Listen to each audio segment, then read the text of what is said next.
Hello, my name is Muhammad Iqbal and you are watching Q and Q. The topic of our video today is the second most youngest elected president of America, John F. Kennedy. John F. Kennedy was America's second youngest elected president. He oversaw one of the most crucial moments in the Cold War, Cuban Missile Crisis, and sought to affirm America's belief in basic human rights by calling for civil rights legislation and an attempt to reduce poverty.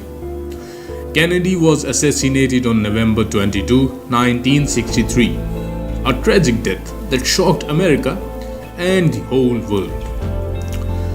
Born on May 1917, John F. Kennedy came from an illustrious political family. His father, Joseph Kennedy, was a leading member of the Democratic Party, and Joseph encouraged John F. Kennedy in his political ambitions after the war. John graduated from Harvard after completing thesis on appeasement in Munich. His thesis was later converted into a successful book, Why England Slept, 1940. Before America joined the war, John joined the Navy and saw action throughout the Pacific Theater. In August 1943, his boat was rammed by Japanese destroyer Amangiri. John F. Kennedy was later decorated for his outstanding bravery in rescuing a fellow crewman. He was also awarded the Purple Heart for an incident later in the war. Afterwards, Kennedy was modest about his actions, saying he felt a bit embarrassment as it resulted from a botched military action. In 1946, he won a seat in Boston for the US House of Representatives, and in 1952 got himself elected to the US Senate, defeating the incumbent Republican. In 1953, he married Jacqueline Lee Bouvier. In 1957, he was awarded the Pulitzer Prize for biography for his book, Profiles in Courage, a book about US senators who stood up for their personal beliefs. In 1956, he was nearly chosen to be vice presidential candidate for Adlai Stevenson.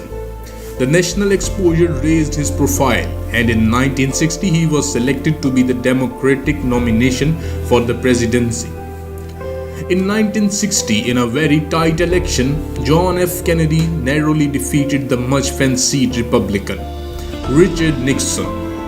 It was a memorable election with many millions glued to the TV in the pre-election hustlings.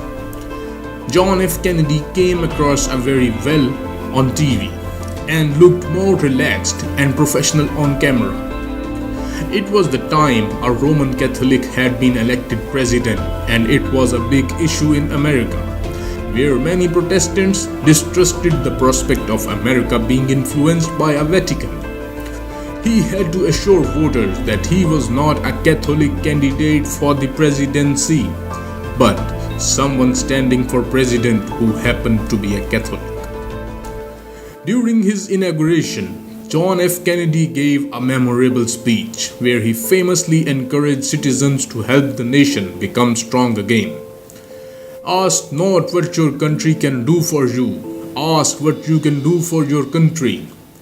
He also called for greater internationalism. We will make clear that America's enduring concern is for both peace and freedom, that we are anxious to live in harmony with the Russian people, that we see no consequence, no satellites, no riches, that we seek only the day when the nation shall not lift up sword against nation, neither shall they learn war anymore. In 1961, Kennedy ordered the Bay of Pigs invasion of Cuba. It was mostly led by Cuban exiles with minimal US support. However, the invasion was a failure, leading to embarrassing negotiations with Fidel Castro's Cuba. In 1962, the world came extraordinarily close to a nuclear war during the Cuban Missile Crisis. The Soviet Union moved missiles to Cuba. Many in the American military were keen on airstrike on the missile bases, but Kennedy chose a more cautious diplomatic approach. He found a way to offer Khrushchev a way without losing face, while making sure the missiles were removed from the Cuba. During his brief presidency, John F. Kennedy oversaw an escalation of US involvement in Vietnam, which included sending 16,000 military advisors to the country. Later, Kennedy's Secretary of Defense Robert McNamara said Kennedy considered pulling out of Vietnam in 1963 and believes that if Kennedy had survived, American involvement would have ended. Tape showed that Kennedy's former Vice President Lyndon Johnson later criticized Kennedy's opinion that America should withdraw. In June 1963, Kennedy made a memorable speech in West Berlin.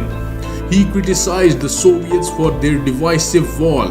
He stated, "Freedom has many difficulties and democracy is not perfect, but we never had to put a wall up to keep our people in."